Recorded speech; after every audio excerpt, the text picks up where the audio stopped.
Hello mga B! Welcome to my vlog! Ngayong araw, aking ipapakita ang aking journey papuntang Macau, China. So guys, just sit, relax, and watch my video. So yan, kung nakikita nyo, nag-travel na ako papuntang Manila. So nakarating ako ng mga bandang alas 8 ng umaga dahil sa sobrang traffic sa part ng Nueva Vizcaya. So nakikita nyo, papasok na ako sa may toll gate ng Manila. And then after nun, dumiretso na ako sa airport. So yan yung mga kasama ko. So nagpapalit muna kami ng pera. So after naming nagpapalit ng pera, so nag-check-in muna kami ng mga baggage namin para makuha namin yung plane ticket namin. So ito yung isang kasama ko, si Ephraim. Diba? Tignan yung kasama namin isa. Macau, pero nasuot, naka-chinelas, naka-short. Diba? Trip ko lang. Panamboy. Boy, panam. Macau. Macau, ay, din ka sa amin din. O diba, kung nakikita nyo yung kasama ko, parang hindi pupunta sa ibang bansa, parang pupunta lang talaga sa bahay nila, diba? Sheesh! So dito, nakapasok na kami at nalagpasan na namin ang immigration. Alam nyo naman, siguro na bawal po mag-video sa loob po ng immigration. Kaya kinat ko na po dun sa part na yun. So ayun, nakikita nyo yung eroplano nandun. Hindi po yun yung sasakyan namin. So bali, papuntang Hong Kong yun. Sa kabila yung eroplano namin. Dito sa may left side. So ayan, kung nakikita nyo, pumipila na kami kasi open na daw. So ayan, kinuha na po ni ma'am ang aking passport and also yung aking plane ticket para i-scan ito. Yay! Nakapasok na tayo, guys! Thank you, ma'am. So ayan guys, nakapasok na po tayo. At sasakay na po tayo ng aeroplano. So shout out sa dalawa kong kasama, si Jaynar and Ephraim. Okay, so ngiting tagumpay guys. Tara, China! So ayun guys, nasa loob na kami ng aeroplano. So kasama ko yung dalawa na naman na mokong na yan. Joke lang. Okay, so hinahanap na namin yung seat number namin para namin kung saan kami uupo. So ayun, nahanap ko na nga ang aking upuan. And ang aking makakatabi pala ay walang iba din kundi si Ate Badet at yang si Ephraim. So of course guys, bago lumipad po yung aeroplano, so meron po muna tayong mga safety precautionary na ginagawa ng mga stewardess po natin. So yan. So guys, yan na po, palipad na po ang ating aeroplano. So kung nakikita nyo sa labas, ayan. So palipad na po, kapit na tayo sa aking mga tenga.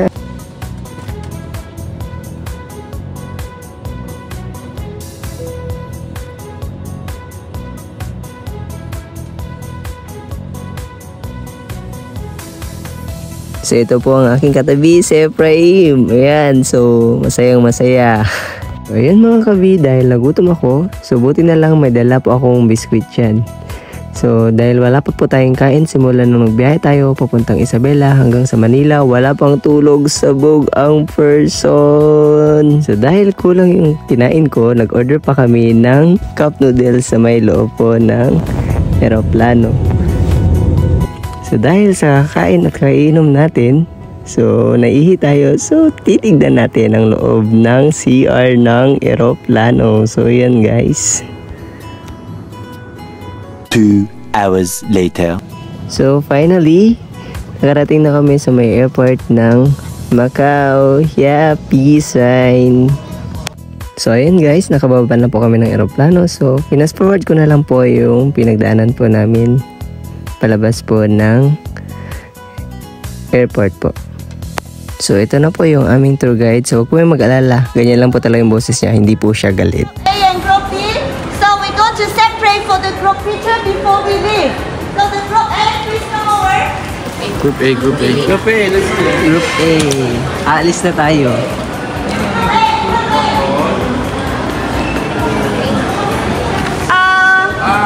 Pakitawag sa SEMA. Okay, stay in front of the backdrop and let's take a group picture for the group A. Okay. So after yan mga ka-V, so pagkatapos namin nag-grouping, so pumunta na kami sa kanya-kanya naming group at lumabas na po kami ng airport. So yan, papunta na po kami sa aming bus. So fast forward ulit tayo mga ka-V. Guys, it's from moving to all the buildings. So yan guys, kung naririnig mo yung boses ko, grabe, sobrang lamig guys. Hindi ko tinasan guys. Okay, fast forward ulit mga ka-V. So yun guys, after ilang minutes na paglalakad namin, nakasaya na kami sa aming bus. So papakita ko sa inyo yung labas po ng Macau or itsura po ng Macau paggabi. So guys, apakaganda guys. So hindi ko na siya ipa-fast forward para makita nyo po ng buong buo.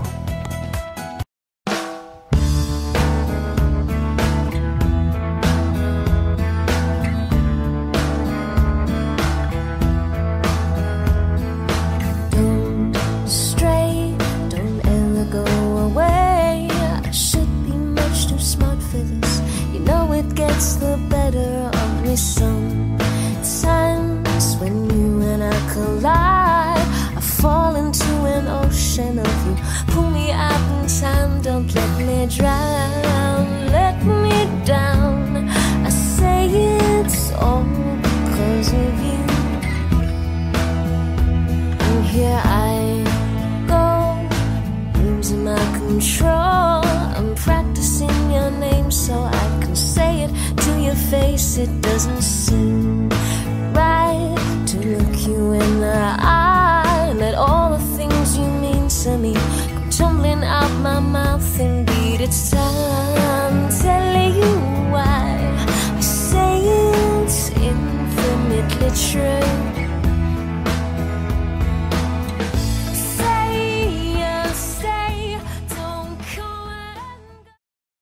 So yan guys, yung labas po ng Macau, di ba po apakaganda. Grabe guys, mamamangha ka sa lalong lalo na sa lights effect po.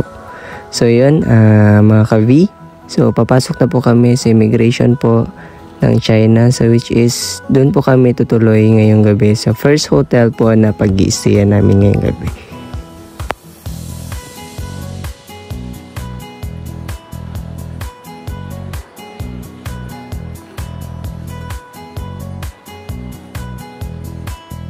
So yan na mga ka-V. So dito na tayo sa harap po ng immigration po ng China. So syempre ikakat ko na naman po yung video mamaya kasi bawal po mag-video po sa loob po ng immigration.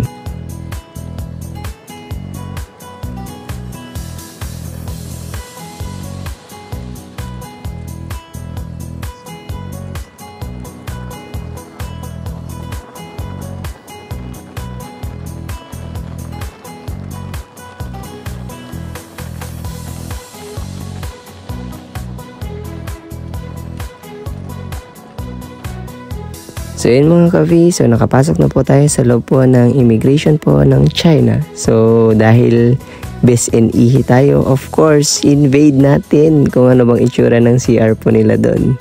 So yan guys, kung nakikita nyo, apakaganda po guys, diba? Apakalinis.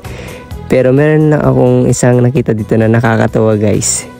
Ready na ba kayo guys? So ito yung sinasabi ko guys na nakakatuwa. So this is their traditional po na toilet bowl, diba? So pag tumae ka dyan or mag CR ka po, so kailangan mo pong nakaupo doon.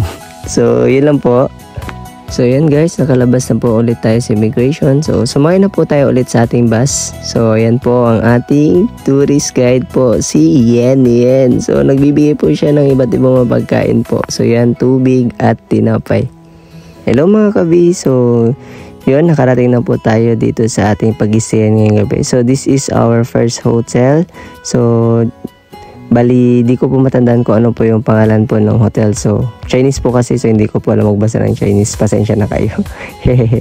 So, yun mga ka-V. So, abangan ninyo yung susunod po na vlog ko po. So, ituturo ko din po kayo dito sa hotel po na pinag-i-stayan po namin. So, makikita nyo mga ka-V, ang ganda po talaga po ng hotel na din na ito. Medyo creepy lang dun sa dadaanan. Pero makikita nyo mga ka-V, sobrang ganda. Para siyang heritage po na hotel po. So yun lamang po ang ibablog ko po ngayon. So abangan nyo po yung mga ko pa pong mga vlog. Maraming salamat. Please support me and like and follow my page, my vlog. So, this is my first vlog dito sa my part po ng China. Thank you. Bye-bye.